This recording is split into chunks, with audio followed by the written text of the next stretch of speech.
Hi, friends. My name is Keaira Ruiz. My pronouns are her, she, and queen. I identify as Black with a splash of AfroLatina in there. And this is what looking bilingual means to me. How did your journey with your Latinidad begin? My journey began really during my childhood years when it became known to me that on my father's side, my paternal side, we have some Puerto Rican ancestry. And here I am, growing up in Wilmington, Delaware, surrounded by Puerto Ricans, Dominicans, Mexicans, Ecuadorians, like in my neighborhood, in my school, and to find out that I'm actually a part of their community in a whole other way was just a lot for me to wrap my head around. I grew up immersed in the Black culture in my church and my family and being very proud of my Blackness. And then it's like, there's this whole other side of me that I now have to learn. How did that come up specifically? Was it just kind of like you're sitting at dinner one day? So I remember I was upset about something that happened at school. Growing up, peer interactions aren't always so positive. And my oldest sister was telling me about the strength of our family. And she was just like, our great grandfather, this Puerto Rican man married to a Black woman. And I'm like, hold on, rewind that back. Huh? Who is this great grandfather that we never talk about? And what? What are the next steps for you in your journey? So it's not like finding that out was enough. And then the end, now I know that this is a part of me. What happened after? So my next steps were after the initial shock, right? Just questioning all the older people in my family, like at this time, my grandfather was still living and this is his father that we're talking about, but finding out that didn't really lead anywhere because they didn't have the best relationship and my grandfather didn't necessarily grow up speaking Spanish. So there's that whole aspect of the culture. Receiving a little bit of backlash from my Hispanic and Latino peers because it's like, okay, well, you don't look like us. You don't have the Spanish last name. You don't speak Spanish. We're bringing arroz y pollo to school and you got a whole Lunchable over here, girl. What are you talking about? So trying to figure out where do I fit in with this community because it's in my blood, it's in my sangre, but where do I fit in? Right. And I was a kid who was just obsessed with the Spanish culture. So I grew up watching Univision and Telemundo, but never really saw anyone that looked like me unless they were in the role of a maid or a servant. So I'm like, where necessarily do I fit in? So it's like, I just stopped telling people about that part of my ancestry for a long time.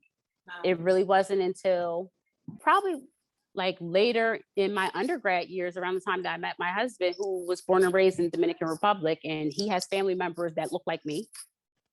So I'm like, okay, I feel like this is a safe space to, share this part of my family history.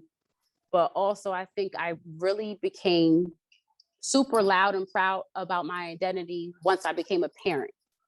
Because I knew my kids were going to ask questions about their family history. And I don't want my husband to have all the answers. Well, yeah, I'm from Dominican Republic and Mocha, and I grew up on my family farm with my grandmother. And then you get to mom and it's like, I'm from Wilmington, Delaware. And then that's all I can say, right? And which, by the way, is nothing to scoff at, right? Yes, I love my city. Amazing. Shout out to Wilmington. Yeah. In a different way, right? They're different things. And it makes me so sad. It makes me so sad that you would get that kind of feedback. I'm going to call it that. I'm going to be really PC right now. That kind of reaction from people that should have been like, oh, snap, like, come on in, right? Or, oh, you don't know about it? This is a dish you need to like. It was everybody. I was getting it from the Black community as well as the Latino Hispanic community. Because it's like, growing up in the early 2000s where everything was all about J-Lo and Shakira and I didn't fit that mold, it was kind of like, I felt like if I had no way of proving my identity, I just shouldn't even talk about it. I shouldn't bring it up. Right. But I did have one Puerto Rican friend who I'm till this day very close to. Hi, Gabby. who her family just embraced me, and they were really my introduction into that part of me. And I think that's what's really important, is that like there are those folks out there, those people that are supportive and are welcoming and understand the complexity of our people need to be louder, so that those people that are trying to explore or just trying to celebrate or live in what it is that they are know, like, you know what, people have my back, where are they at, right? But we need to be louder. So, but you did say, and this was something that was so great to hear on the flip side, that that in adulthood, you felt more supported by things you saw in the media. Can you talk a little bit more about that? Yes, so it was definitely like this super explosion, shout out to Twitter, on everybody is just super proud to identify as Afro-Latino. Everyone was just super proud, and you got to see a lot of it, especially on social media and different articles, but even reality television. Once Amara La Negra hit Love and Hip Hop Miami, people started to understand, okay, there's this whole different culture within a culture. And you're gonna belong to multiple communities. And I think that that's fun, exciting. It could be daunting also. Right.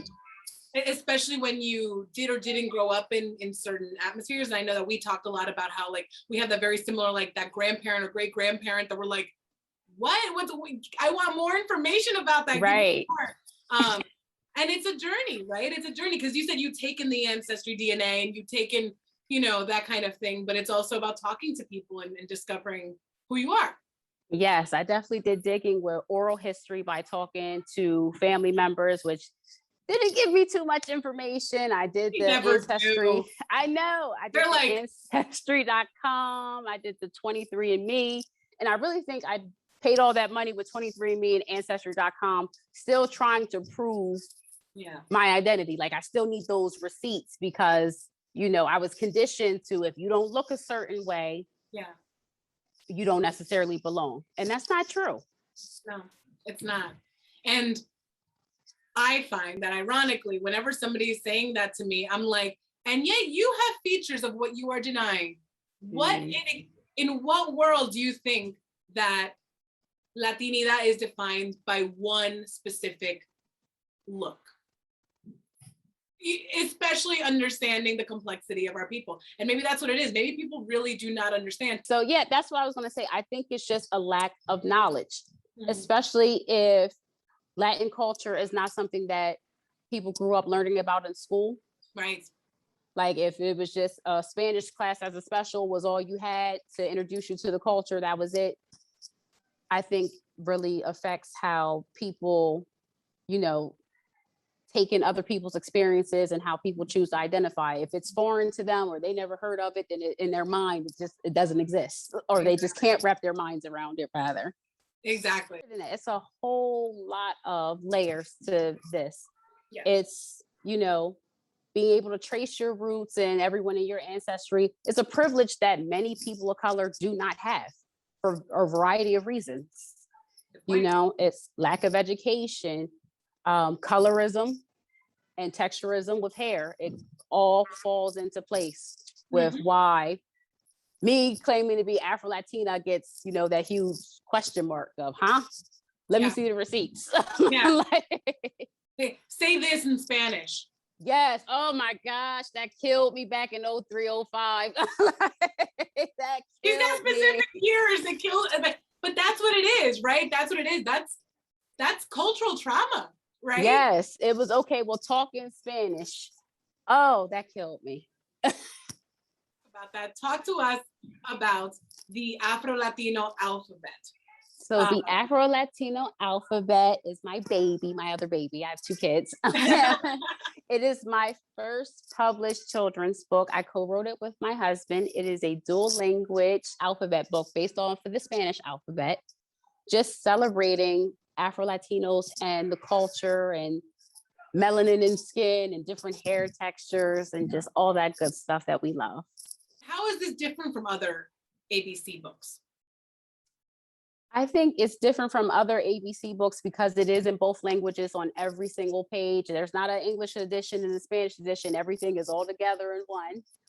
The fact that it is based off of the Spanish alphabet, so all 30 letters and characters.